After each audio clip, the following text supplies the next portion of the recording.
So let's start the microwave from today. And initially आज हम लोग केवल उसका बहुत बेसिक डिस्कस करेंगे। मतलब आज जो हम डिस्कस करने जा रहे हैं यहाँ से क्वेश्चन नहीं आते हैं, बट फिर भी बेसिक चीज़ें हैं तो आपको ध्यान रखना पड़ेगा कि माइक्रोवेव हम लोग क्यों पढ़ते हैं। ये थियोरेटिकल बुक है और सॉलिड और माइक्रोवेव ही ऐसी बुक्स हैं जहाँ से आप अपनी परसेंटेज इंक्रीज कर सकते हो, क्योंकि ये दोनों थ्योरेटिकल बुक्स होती है और इनमें ऐसा होता है कि बेसिकली आप अपनी परसेंटेज इंक्रीज करने के लिए ही काम करते हो। अदरवाइज न्यूक्लियर और एडवांस में ऐसा होता है कि पता नहीं चलता कि हाँ परसेंटेज इंक्रीज हो पाएगी नहीं हो पाएगी। अल्टीमेटली ये हो जाएगा कि आप लोग वहां पे अगर पास होने का जुगाड़ भी कर लोगे तब भी आपका काम बच जाएगा। अगर तुक्का लग गया तो फिर परसेंटेज बहुत जाएगी एडवांस क्वांटम मैकेनिक्स में। बट अगर किस्मत खराब हुई तो वहां से बहुत कम चांसेस होता है कि नंबर आपके आ जाए। बट मार्क्स यहाँ पर लाने का अच्छा मौका है माइक्रोवेव के अंदर और सॉलिड के अंदर। क्यों मौका है? क्योंकि यहाँ से क्वेश्चंस डायरेक्ट आते हैं। आपको क्वेश्चन मिलेगा, सीधा आपको आंसर पुट करना है, ज़्यादा दिमाग नहीं लगाना। याद करके जाओ, अच्छे से चीज़ों को लर्न करके जाओ, जो नोट्स लिखा रहे हैं उसको कंप्लीट रट के जाओ। तो जो क्वेश्चन आए उसको धमाधम छाप दो, ठीक है? तो कोई दिक्कत नहीं आएगी आपको माइक्रोवेव और सॉलिड के अंदर। न्यूक्लियर क्वांटम में तुम्हारे को क्वेश्चन समझने में दिक्कत आती है, कभी कुछ वो पूछता है, कभी तुम कुछ और लिखते हो, तो ये चीजें वहां पर देखने को मिलती है, ठीक है ना? इसीलिए आप लोग क्या करेंगे, थोड़ा सा अवेयर रहेंगे न्यूक्लियर और क्वांटम में, और माइक्रोवेव और सॉलिड में रट के जाओ धमाधम, ठीक है? So let's start the introduction of microwave. तो फटाफट से माइक्रोवेव के बारे में आप कुछ लाइंस लिख लो, फिर मैं आपको समझाता हूँ कि वो माइक्रोवेव होती क्या है। Like this. सो यहाँ पे आ जाओ। सो हम लोग स्टार्ट करेंगे question number 1, unit number first से ही स्टार्ट करेंगे माइक्रोवेव की। So microwave electronics paper number 4। Microwave electronics paper number 4, ये आपका पेपर नंबर 4 है, चौथा पेपर है ये आपका। सॉलिड नंबर तीसरा पेपर था।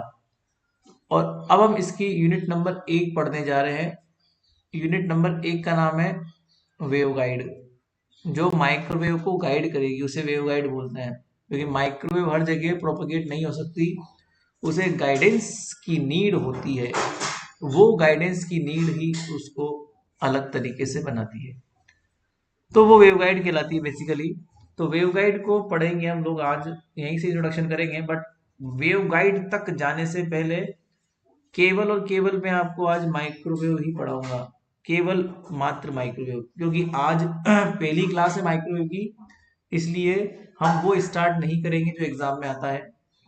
हम केवल इसका बेसिक इंट्रोडक्शन ही आज स्टार्ट करेंगे, ठीक है? जो एग्जाम में आता है वो मैं कल से स्टार्ट करूंगा, जो पहला क्वेश्चन आपका होगा जो एग्जाम में आया हुआ होगा। बट आज आप लोग फटाफट से लिख लो introduction of microwave. Introduction of microwave मतलब आप किस एरिया में काम कर रहे हो, किस डायमेंशन में आप काम कर रहे हो, ये आपको पता तो होना चाहिए ना। इंट्रोडक्शन तो आपको रखना ही पड़ेगा माइक्रोवेव का। देखो, द टर्म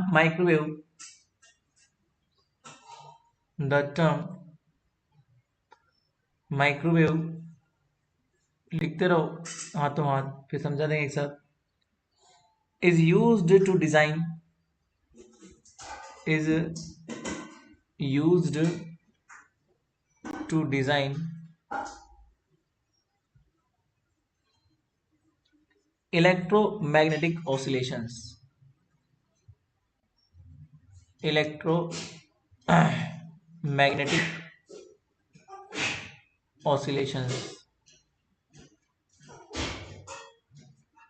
तो इस बात को गांठ बांध देना कि माइक्रोवेव और कुछ नहीं है, माइक्रोवेव जस्ट इलेक्ट्रोमैग्नेटिक वेव्स हैं। याद रख लेना, इलेक्ट्रोमैग्नेटिक वेव्स। आप लोगों ने एमएससी फर्स्ट ईयर के अंदर, प्रीवियस के अंदर जब बात करी थी, तो एमएससी प्रीवियस में आप लोगों ने इलेक्ट्रोमैग्नेटिक वेव्स पढ़ी हुई है, इलेक्ट्रोडायनेमिक्स पढ़ा हुआ है। तो वहां जो आप इलेक्ट्रोमैग्नेटिक वेव्स की प्रॉपर्टीज काम में लेते हो, वही सारी प्रॉपर्टीज माइक्रोवेव के अंदर काम आएगी। So microwave is nothing, it is a wave like electromagnetic wave. ठीक है, एक तो ये चीज है। तो इसके अंदर क्या होता है, इलेक्ट्रोमैग्नेटिक ऑसिलेशंस होते हैं with frequency range, with frequency frequency range. ये जो माइक्रोवेव होती है ना, या जो ये जो इलेक्ट्रोमैग्नेटिक वेव होती है, ये इलेक्ट्रोमैग्नेटिक वेव की रेंज क्या होती है जिसमें ये ऑसिलेट करती है, फ्रॉम अबाउट, लगभग लगभग, फ्रॉम अबाउट, इसकी जो लगभग लगभग रेंज आप लोग काम में लोगे, वो लगभग लगभग होती है 300 मेगा हर्ट्स। इस रेंज से लगा के टू द 300 गीगा हर्ट्स। अब ये मुझे बताने की जरूरत नहीं कि मेगा में कितना 10 की पावर होता है और गीगा में कितना 10 की पावर होता है। ठीक है ना, तो ये आप लोग खुद डिसाइड करके आना कि मेगा क्या होता है, गीगा क्या होता है। तो अल्टीमेटली जो है इस रेंज में हम लोग पढ़ने वाले हैं। सो और विद वेवलेंथ, और और अगर वेवलेंथ का ऑर्डर देखो, और वेवलेंथ ऑर्डर कितना होगा इसका, और wavelength range from, range from frequency का जस्ट उल्टा वेवलेंथ होता है। So wavelength range from 100 centimetre to 1 millimetre, 100 centimetre to 1 millimetre. ठीक है, and microwave region has been divided. अब यहाँ पे इस रेंज के अकॉर्डिंग माइक्रोवेव रीजन को हम लोग 3 पार्ट में डिवाइड करेंगे। ठीक है, so microwave reason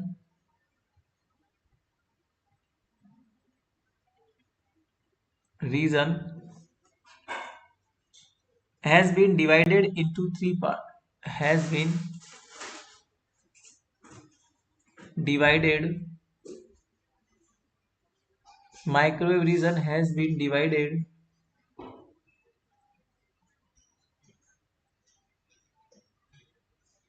into 3 types of band, 3 band, into 3 bands। तो ये 3 तरह से इसको डिवाइड कर देंगे हम लोग into 3 band.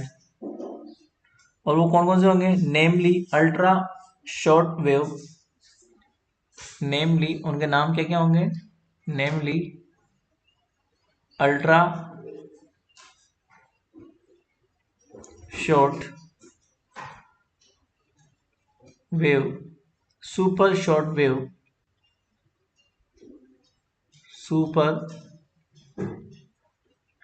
short wave, and extreme short wave, and extreme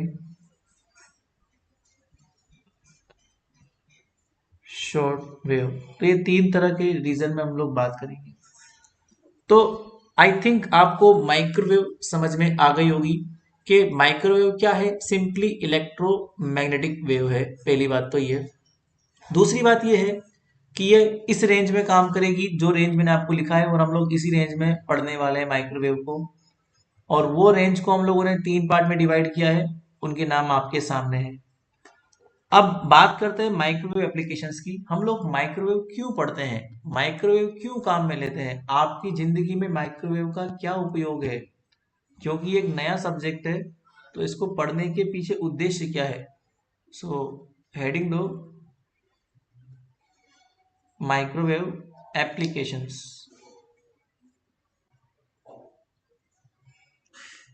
या फिर एक काम करो, एप्लीकेशंस लिखने से पहले आप रीजन लिख लो, ताकि आपको समझ में आ जाए कि ये जो इतना रीजन लिखा हुआ है ना, इस रीजन के पीछे रीजन क्या है, मतलब कारण क्या है।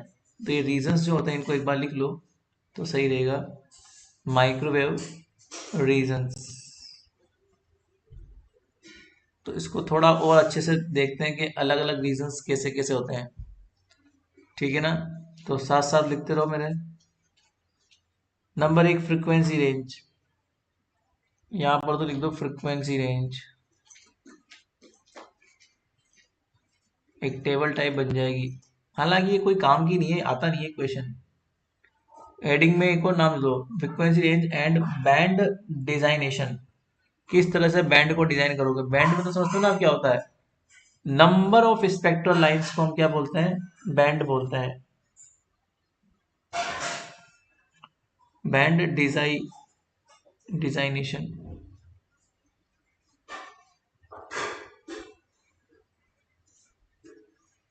किस प्रकार से बैंड को डिजाइन कर सकते हो। तो देखो, फ्रीक्वेंसी रेंज लिख लो एक तरफ तो, और एक तरफ लिख लो बैंड डिजाइनेशन, मतलब किस तरह से बैंड आपके डिजाइन होंगे। Designation. So now what are the frequency. Number एक, पहली फ्रीक्वेंसी रेंज 3 हर्ट्ज से 30 हर्ट्ज।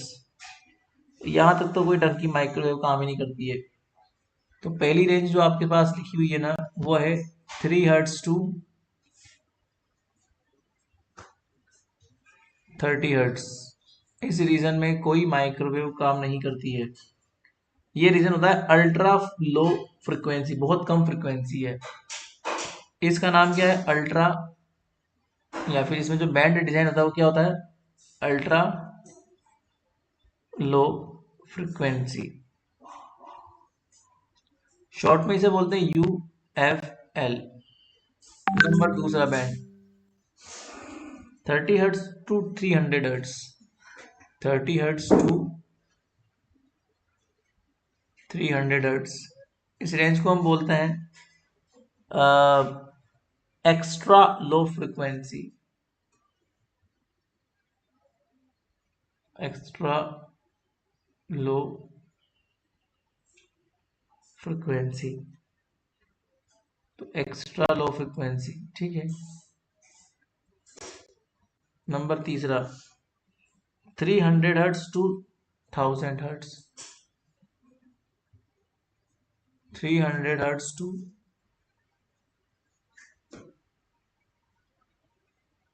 1000, इसे बोलते हैं वॉइस फ्रिक्वेंसी। वॉइस फ्रिक्वेंसी, ये कोई आपको याद नहीं करना है, बस ये जनरल इंफॉर्मेशन दे रहा हूं मैं आपको, और कुछ नहीं है। ये एग्जाम में नहीं आता है, ठीक है ना। ये बस आपकी अवेयरनेस के लिए बता रहा हूँ मैं आपको, कि आप अवेयर रहो कि ऐसा भी होता है इस रेंज में। 3 किलो हर्ट्ज से 30 किलो हर्ट्ज। सो 3 किलो हर्ट्ज से लेके और 30 किलो हर्ट्ज, इस रेंज में क्या होता है, वेरी लो फ्रिक्वेंसी रेंज, इसे बोलते हैं वेरी लो फ्रिक्वेंसी रेंज। और 30 किलो हर्ट्ज से 300 किलो हर्ट्ज। 30 किलो हर्ट्ज से 300 किलो हर्ट्ज, इसे बोलते हैं low frequency range. Low frequency range 300 kilo hertz से 3000 किलो हर्ट्ज।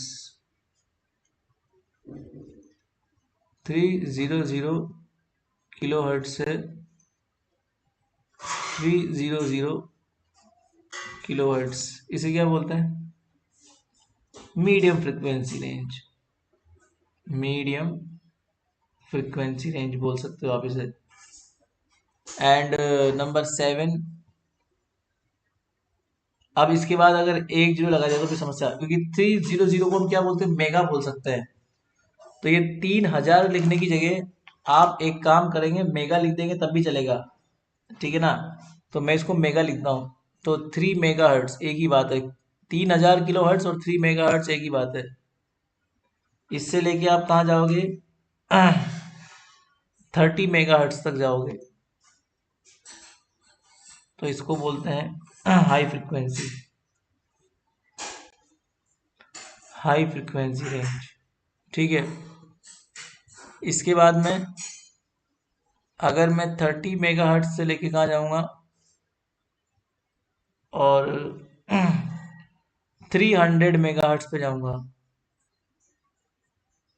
तो इसे बोलेंगे very high frequency range. That is called very high frequency range. 90 number का।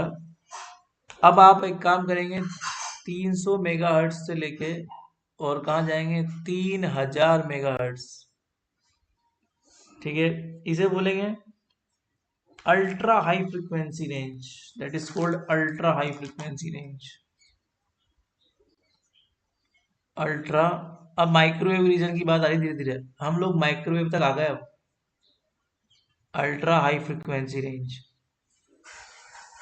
अब 3000 मेगाहर्ट्ज बोल दो या फिर गीगाहर्ट्ज बोल दो, एक ही बात है। तो आप 3000 मेगाहर्ट्ज को गीगाहर्ट्ज भी बोल सकते हो। तो 3 गीगाहर्ट्ज से 30 गीगाहर्ट्ज, ये वाली रेंज जो है, ये तीनों रेंज जो मैं लिखने वाला हूँ ना, ये सब माइक्रोवेव रेंज कहलाती है।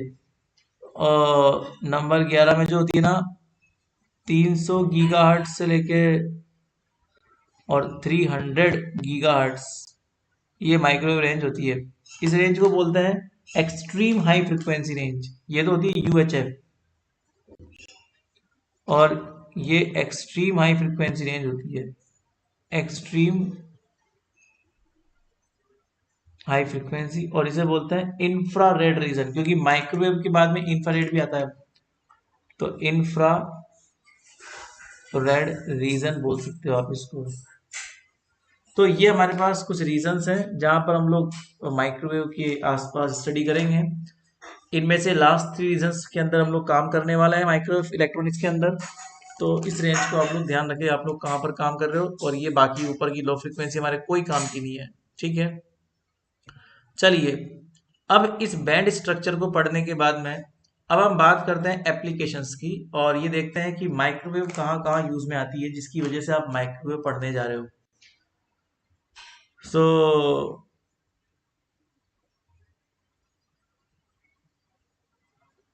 माइक्रोवेव एप्लीकेशंस कहाँ कहाँ पे काम में आएगी, लिख लो फटाफट। Number 1, microwave applications can be noted as following. ये तो आप लोग खुद ही लिख लो line. Microwave applications can be noted as following. Number पहला, कहाँ पे आप लोग काम में लोगे माइक्रोवेव को, टेली कम्युनिकेशन। ये लो भैया, ये तो तुम्हें सबसे ज्यादा काम में आता है।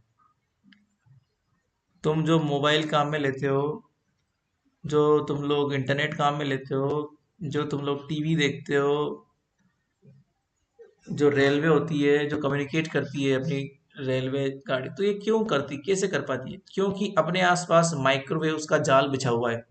अपने आसपास क्या है, इलेक्ट्रोमैग्नेटिक रेडिएशंस हर तरफ फैली हुई है, इस वजह से हम लोग कम्युनिकेट कर पाते हैं। ठीक है, so inter continuity in telephone,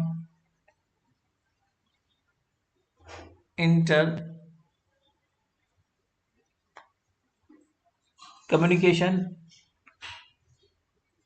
inter communication in telephones and TV, in telephones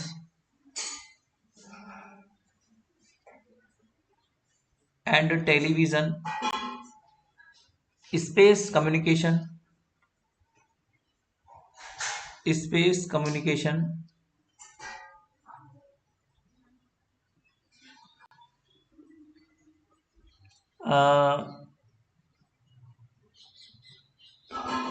railway communication, railway communication वगैरह वगैरह, ये सब ईटीसी लिख दो आप। इन सब जगह माइक्रोवेव का यूज होता है, बिना माइक्रोवेव के आप कम्युनिकेट ही नहीं कर पाओगे किसी से। दूसरा जो यूज होता है वो अपनी सुरक्षा में यूज में आता है, डिफेंस के अंदर। डिफेंस में क्या यूज है माइक्रोवेव का, दैट इज लाइक रेडार। आप लोग जो रडार्स यूज में लेते हो ना, वो रडार्स के अंदर भी माइक्रोवेव ही जाती है। रडार से एक माइक्रोवेव निकलती है, वो दूसरे रडार को टच करके वापस आती है और आपको बताती है कि हाँ वो रडार कितना दूर है। So track supersonic missiles, tracking supersonic missiles, उनको ट्रैक करने के लिए सुपर सोनिक मिसाइल्स कि भैया वो मिसाइल्स कहाँ पर है, समुद्र के अंदर। So track supersonic missiles, track weather pattern, track weather pattern,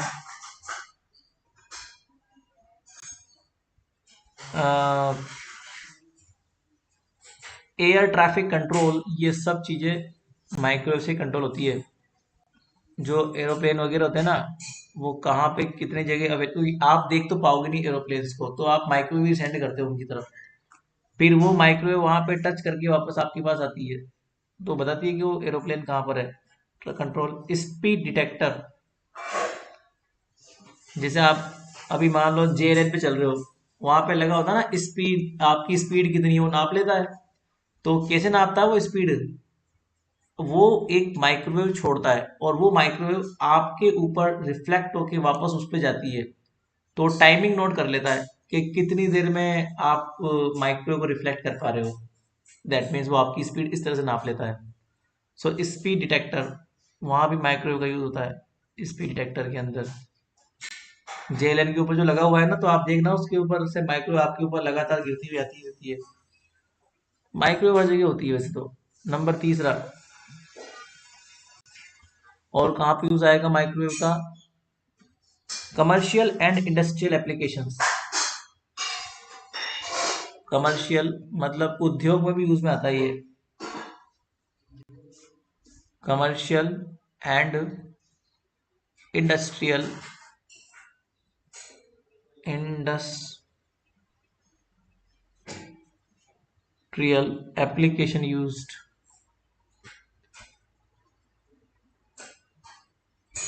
industrial application use heat property, used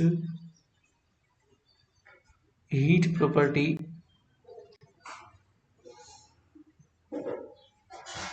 of microwave।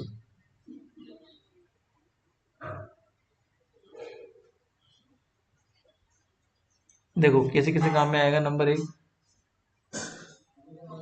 Microwave oven, आप यूज में लेते हो ना माइक्रोवेव ओवन, वो इंडस्ट्री में तो बनता है, अलग अलग उद्योग से बनता है वो, तो वहां पर माइक्रोवेव का यूज आएगा, that is the microwave oven. यहाँ पे माइक्रोवेव का यूज आएगा, सबसे पहली बात तो ये। दूसरा है ड्राइंग मशीन, आप लोग ड्रायर यूज में लेते हो ना, वो वाला ड्रायर नहीं, दूसरा वाला ड्रायर होता है एक और, जिसमें कपड़े ड्राई करते हैं, वो ड्राइंग मशीन होती है, वहां पर ही माइक्रोवेव यूज में आती है, बड़ी वाली ड्राइंग मशीन में। फूड प्रोसेसिंग इंडस्ट्री, बड़ी बड़ी इंडस्ट्रीज में जो होता है ना, आप फूड वगैरह को स्टोर कर सकते हो, वो खराब नहीं होगा माइक्रोवेव के through. Food processing industry, food processing industry यहाँ भी यूज में आता है। नंबर चार, ये सब क्या है? ऐसा लग रहा है सामाजिक विज्ञान पढ़ रहे हैं अपन, पर्यावरण विज्ञान। ऐसे क्वेश्चन आपके एग्जाम में नहीं आते, बट हाँ ये आपकी डेली लाइफ के लिए इंपॉर्टेंट है। रबर इंडस्ट्री यहाँ भी यूज में आता है भैया micro, rubber industry.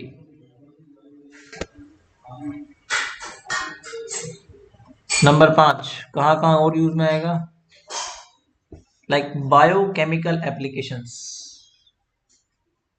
Bio chemical applications, रासायनिक उद्योगों में, जैविक रासायनिक उद्योगों में बायोकेमिकल एप्लीकेशंस।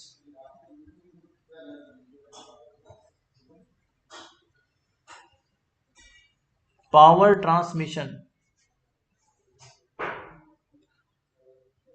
पावर्स को ट्रांसमिट करने की वजह, जैसे मान लो बिजली का उद्योग है, तो एक बिजली को दूसरी तरफ आपको ट्रांसफर करना है। आपके घरों में बिजली आती है, लाइट इलेक्ट्रिसिटी आती है, पावर आती है, वो कैसे आएगी, वो माइक्रोवेव की थ्रू ही आती है। ठीक है, तो माइक्रोवेव का जो यूज है वो पावर ट्रांसमिशन में यूज में आता है। ठीक है, तो ये भी एक यूज है, और भी इसके बहुत सारे यूज है दुनिया में, बट इतने लिखने की कोई जरूरत नहीं है। आप यहाँ लगा दो एक्सेट्रा एक्सेट्रा, मतलब ईटीसी लगा दो। ईटीसी लगा दो तो बाय बाय द वे वो जो यूजेज है वो सब यहाँ पर यूज में आ जाएगा। तो यहाँ पर हम ऐसे इसको इन शॉर्ट लिख सकते हैं, उसमें कोई दिक्कत नहीं है। ठीक है, तो ये हमारे पास जो है माइक्रोवेव यूजेस कहलाते हैं।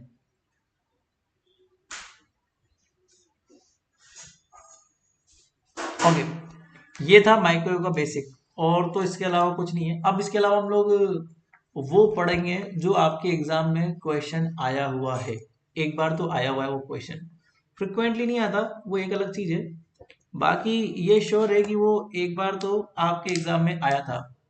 तो आज वाला जो टॉपिक था आपका, वो केवल इतना था कि पहली पहली क्लास है माइक्रोवेव की। आप लोग देख लो, इस पहली क्लास के अंदर आप लोगों ने क्या क्या पढ़ा है। बेसिक इंट्रोडक्शन पढ़ा है बस माइक्रोवेव का, तो ज़्यादा पढ़ो मत आज। ठीक है, फर्स्ट क्लास के अंदर, क्योंकि ज़्यादा केवल स्टार्टिंग स्टार्टिंग सही है आपके लिए। माइक्रो ये स्टार्टिंग से आप देख लो, तो ये हम लोगों ने फर्स्ट क्लास के अंदर इंट्रोडक्शन देखा है बस माइक्रोवेव का। अब जो क्वेश्चंस आते हैं आपके एग्जाम में, हम कल से स्टार्ट करेंगे कि किस तरीके से आपके एग्जाम में क्वेश्चन बनता है, और किस तरीके से आपको उसके आंसर लिखने हैं। मैं आपको क्वेश्चंस भी लिखाऊंगा और आंसर भी लिखाऊंगा। तो ज़्यादा मत पढ़, ज़्यादा नहीं पढ़े आज, कम ही पढ़ते हैं बस। ठीक है।